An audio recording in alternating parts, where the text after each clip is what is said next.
So we're continuing on with my favorite author, Maisey Yates, who's a New York Times best-selling author. We've already read Cowboy Wild, Four Corners Ranch, so we're going after the bonus novella, Her Wayward Cowboy. Can a returning cowboy win back the love of the woman that he left behind? And we left off on chapter 2. Let's see if we can't get this chapter read, and then I'll see if I can't come back to you later. But any number of us could be expecting someone, she said. Why would Denver or Daughtry or Justice be expecting it, someone? Could Penny? Maybe she got herself a new truck. He snorted. Likely not. But as the truck got closer, she could see the license plate was different. It was a Texas plate, and then she really did think that she might pass out. There was no way she'd ever live that down, so she had to do her best to stay upright and conscious, or Laundry would torment her over it for the rest of her life. Just like if he ever knew that 13 years ago she'd chased Micah Stone's blue beater truck down the road running as fast as in cowboy boots as she possibly could, screaming and crying like she was dying. He would mock her until the end of his days, because that was the only way the King family knew how to interact with each other.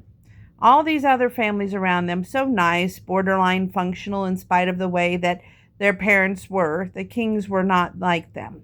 They were close, but in the way that soldiers tended to be. They survived a whole lot of shit, and they banded together for the better or worse. They were necessarily sweet to each other. In fact, you'd be hard-pressed to find people less sympathetic to each other trauma than the ones who shared the same trauma. Texas, Laundry said, questioning. I don't have any idea who that could be, she said, and her voice sounded a little bit too loud. He looked at her, one dark eyebrow raised. Really? I don't know any Texans, she said, testing him, daring him, because why would he remember one ranch hand who passed through the area 13 years ago? They had any number of ranch hands.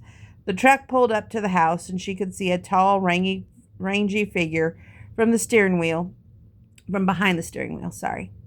The big cowboy hat on his head, and she knew a moment of total deflation, because that was not Micah. Did you really think it was? The truck door opened, and the said rangy figure, who looked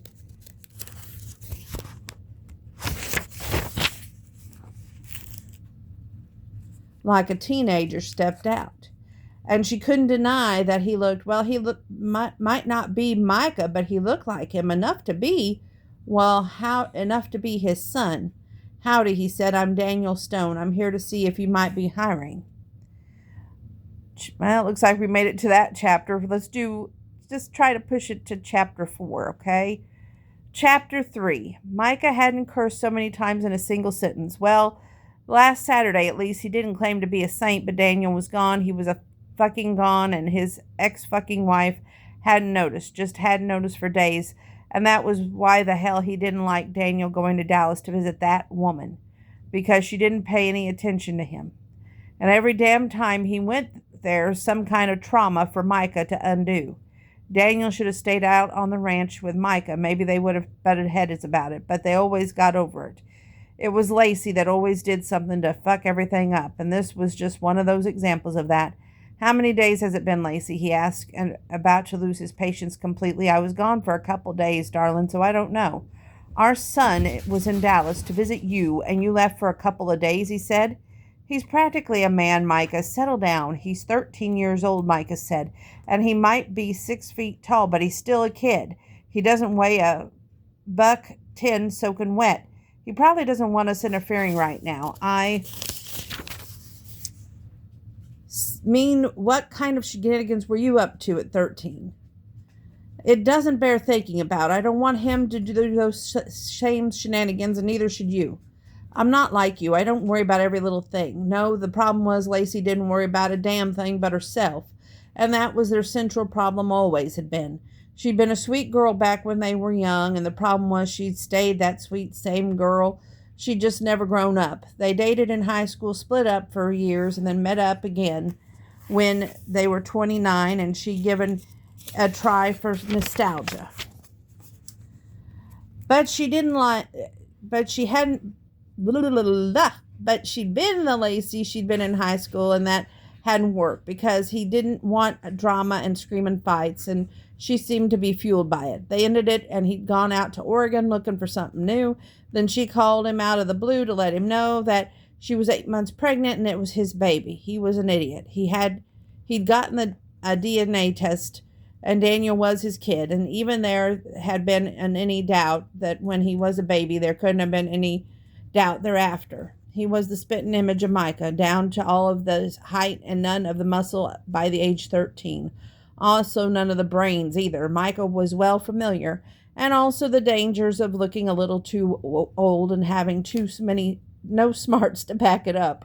It scared the hell out of him because he knew exactly what kind of trouble his kid could be getting into. Because he'd gotten in all the same trouble. But the point of actually being a good dad was trying to spare him from that. Micah hadn't had primary custody of Daniel since he was 5. His and Lacey's marriage hadn't lasted long. Micah got Daniel this summer, and the kid always thrived. Oops.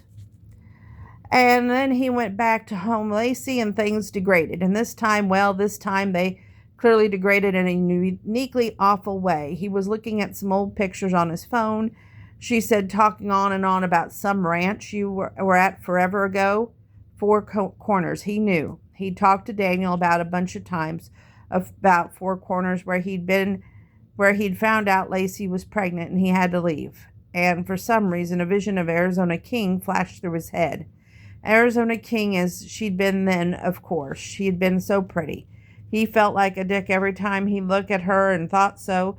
She'd been far too young and she'd been enamored with him. It had felt good, even if it shouldn't have. She was beautiful, and it was nice to have someone look at him as like he was a hero.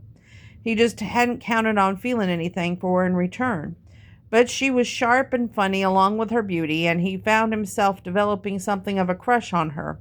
He kissed her, and it lit his whole world on fire, and that had nothing to do with this. 4 Corners. Daniel had been talking about 4 Corners. Oh, right, I forgot to tell you, Lacey said, her tone telling him that she hadn't forgot. She just didn't care enough to be detail-oriented.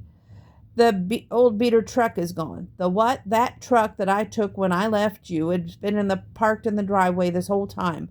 The guys use it whenever they need to. The guys, he assumed, were the men that she brought home on occasion. That thing still works? Yes. You're telling me that our 13-year-old son stole my truck, a truck that is 20 years old, and is possibly driving across country. Sounds as possible as anything else. Fucking hell. There was no other option. For the first time in 13 years, he was headed to Oregon. And when he thought of Oregon, the only thing he could picture was her. Oof, what's going to happen in Chapter 4?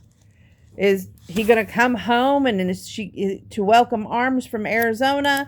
Or do you think Arizona is going to want the kid around, knowing that it's Micah's kid once she finds out? Oh, just so many questions. And the only way to get answers to those burning questions, tune back in. We will probably finish Her Wayward Cowboy tonight. If you've tuned in from my previous video, when we started this, I did tell you that I have registered for college, and I have. And my first semester starts the end of August. So I'm really excited to go back, honestly. A little scared, I won't lie. But it's a new adventure, time to embark on a new career. Okay, see y'all later. Thank you for tuning in. Have a great Saturday, even if it is gloomy and rainy.